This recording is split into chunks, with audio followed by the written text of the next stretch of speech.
Job কাৰ্ডৰ যিখিনি worker আছে সেইখিনিৰ EKYC কৰিবৰ কাৰণে প্ৰথমে আমি প্লে ষ্ট'ৰ খুলিব লাগিব। প্লে ষ্ট'ৰ খুলি তাতে আমি ডাউনলোড কৰিম ফেচ RD এপ বা আধাৰ ফেচ RD এপ। সেই এপটো আমি মোবাইলত ইনষ্টল কৰাৰ পিছত আমাৰ যিটো NMMS এপ আছিলে সেই এপটো আমি নতুনকৈ ডাউনলোড কৰিম। এই দুইটা এপ মোবাইলত ডাউনলোড হোৱাৰ পিছত আমি NMS এপটো খোলাৰ পিছত আমি দেখিম যে আগৰ যিকেইটা লিংক আছিলে কেপচাৰ এটেণ্ডেঞ্চ, আপলোড এটেণ্ডেঞ্চ, তাৰ লগত এটা শেষৰ পিনা লিংক আহিছে EKYC অফ ৱৰ্কাৰ্ছ। আমি সেই লিংকটোত যাব লাগিব। ইয়াৰ পিছত আমি যিখন ভিলেজৰ ৱৰ্কাৰ্ছৰ আমি EKYC কৰিবলৈ গৈ আছোঁ সেই ভিলেজখন ছিলেক্ট কৰিব লাগিব।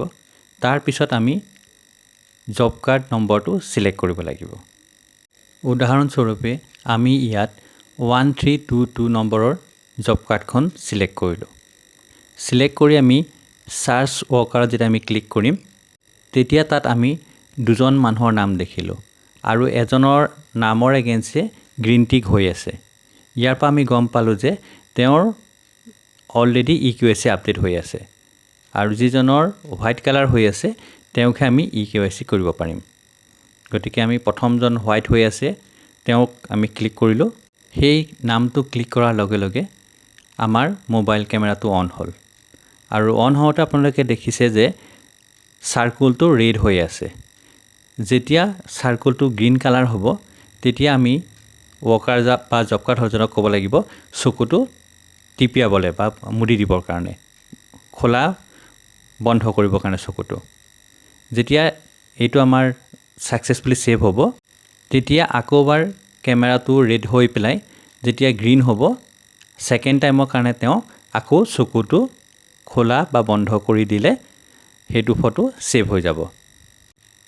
এইটো কৰিলেই আমাৰ তলত এখন স্ক্ৰীন আহিব ছেভ ডিটেইলছ বুলি, য'ত তেওঁৰ নামটো আৰু আধাৰৰ লাষ্টৰ 4টা নম্বৰ আহিব আৰু আমি যদি ছেভ ডিটেইলছত ক্লিক কৰি দিওঁ তেতিয়া আমি দুটা গ্ৰীণ টিক দেখিম।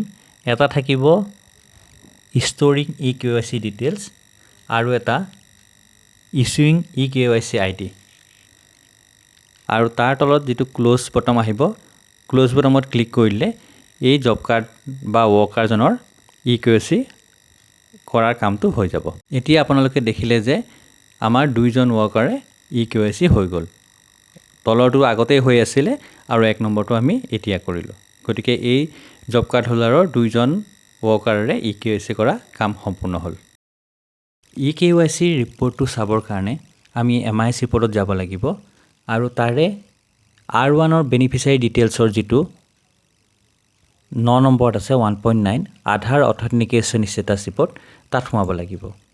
ইয়াৰ পিছত আমি ষ্টেট ছিলেক্ট কৰিলোঁ, ডিষ্ট্ৰিক্ট ছিলেক্ট কৰিলোঁ, তাৰপিছত ব্লকো ছিলেক্ট কৰিব পাৰোঁ। যিকোনো এটা আমি ব্লক ছিলেক্ট কৰিলোঁ। কৰি পেলাই আমি ইয়াতে দেখিব পাৰোঁ যে আমাৰ টোটেল ৱৰ্কাৰ কিমান আছিলে, আধাৰ কিমান চিট হ'ল, EKYC কিমান হ'ল আৰু পাৰ্চেণ্টেজ অফ EKYC। এইখিনি অল ৱৰ্কাৰৰ ডাটাটো আহি আছে আৰু যদি আমি এক্টিভ ৱৰ্কাৰ ডাটা চাব বিচাৰোঁ ইয়াতে ক্লিক কৰিলে তেনেকৈ আমি চাব পাৰোঁ যে টোটেল এক্টিভ ৱৰ্কাৰ এই জিপিটোত কিমান আছিলে, তাৰে EKYC কিমান হ'ল আৰু পাৰ্চেণ্টেজ কিমান। তেনেকৈ আমি GP লেভেললৈকে EKYC কিমান হ'ল আমি ডাটাটো চাব পৰা যায়। এইটো ডিষ্ট্ৰিক্ট ৱাইজ, ব্লক ৱাইজ আৰু GP ৱাইজ এনেকৈ চাব পাৰি। ইয়াৰ উপৰি যদি আমি চাব বিচাৰোঁ যে কোনখিনি ৱৰ্কাৰৰ EKYC কৰিবলৈ বাকী আছে তাৰ বাবে আমি লগ ইনৰ ভিতৰত যাব লাগিব। উদাহৰণস্বৰূপে আমি এটা ব্লকৰ বা প্ৰগ্ৰেম অফিচাৰৰ লগ ইনত গ'লোঁ। প্ৰগ্ৰেম অফিচাৰৰ লগ ইনত গৈ আমি D36ত যিটো লিংক আছে তাতে আমি যাম। গৈ ইয়াৰে আমাৰ শেষৰ option workers ABPS Aadhaar seeding authentication /NPCI status report সেই লিংকত আমি যাব লাগিব। গৈ পেলাই আমি ইয়াতে অল ৱৰ্কাৰো আছে, এক্টিভ ৱৰ্কাৰো আছে। আমি এক্টিভ ৱৰ্কাৰ ছিলেক্ট কৰিলোঁ আৰু এই পেণ্ডিং কেছৰ চেক বটনটো উঠাই ল'ব, তেতিয়াহে গোটেই মানুহখিনি শ্ব' হ'ব যিখিনি পেণ্ডিং আছে। এইটো আমি উঠাই ল'লোঁ। ইয়াৰ পিছত আমি পঞ্চায়ত ছিলেক্ট কৰিম, যিকোনো এটা পঞ্চায়ত। তাৰপিছত ছিলেক্ট কৰিব লাগিব আমি ভিলেজ অল ভিলেজো কৰিব পাৰোঁ বা যিকোনো এখন আমি ভিলেজ ইয়াতে ছিলেক্ট কৰিলোঁ। ছিলেক্ট কৰি তলত আহিলে দেখিব আমাৰ লিষ্টখন আহি গ'ল। এই ভিলেজত থকা যিখিনি ৱৰ্কাৰ আছে গোটেইখিনিৰ লিষ্টখন আহি গ'ল। এক্টিভ ৱৰ্কাৰ লিষ্ট, আমি যিহেতু এক্টিভ ৱৰ্কাৰ ছিলেক্ট কৰিছোঁ। আৰু এই লিষ্টখন ভালদৰে চালে দেখিব যে ইয়াতে জব কাৰ্ড নম্বৰ আছে, এপ্লিকেণ্ট নম্বৰ আছে, এপ্লিকেণ্ট নেম আছে আৰু ৰাইট ছাইডে আহিলে দেখিব যে EKYC হ'ল নে নহ'ল। এইটো চাওক, প্ৰথম নামটোত যিটো আছে তেওঁৰ EKYC এতিয়ালৈকে হোৱা নাই, গতিকে ইয়াৰ EKYC ক'বলৈ বাকী আছে। তেনেকৈ আমি যদি চাওঁ কাৰ EKYC কৰা হ'ল সেইখিনি য়েছ আহি আছে আৰু যাৰ EKYC কৰা নাই সেইখিনি ন' আহি আছে। ইয়াৰ পৰা আমি ডাউনলোড এক্সেল কৰি এক্সেলত ফাইলখিনি আনি আমি ইয়াত ফিল্টাৰ লগাই পেলাই আমি যিখিনি মানুহৰ EKYC কৰা হোৱা নাই সেইখিনিৰ লিষ্ট ইয়াৰ পৰা আমি লৈ পেলাই সেই মানুহখিনিৰ EKYC কৰিব পাৰিম। আৰু EKYC কৰাৰ সময়ত আমি চাব লাগে যে মানুহজনৰ পিছফালে বা মানুহগৰাকীৰ পিছফালে অন্য কোনো মানুহ নাথাকে বা গাড়ী বা ঘৰ নাথাকে, যাতে তেওঁৰ ফেচখন ধুনীয়াকৈ আমাৰ ফটোত আহে, সেইটো আমি চাব লাগিব। আৰু লাইট যাতে পৰে তেওঁৰ মুখত বা পোহৰটো যাতে পৰে সেইটো আমি লক্ষ্য কৰা দৰকাৰ। এইখিনিয়ে হ'ল জব কাৰ্ড হোল্ডাৰৰ যিখিনি ৱৰ্কাৰ আছে তেওঁলোকৰ EKYC কৰাৰ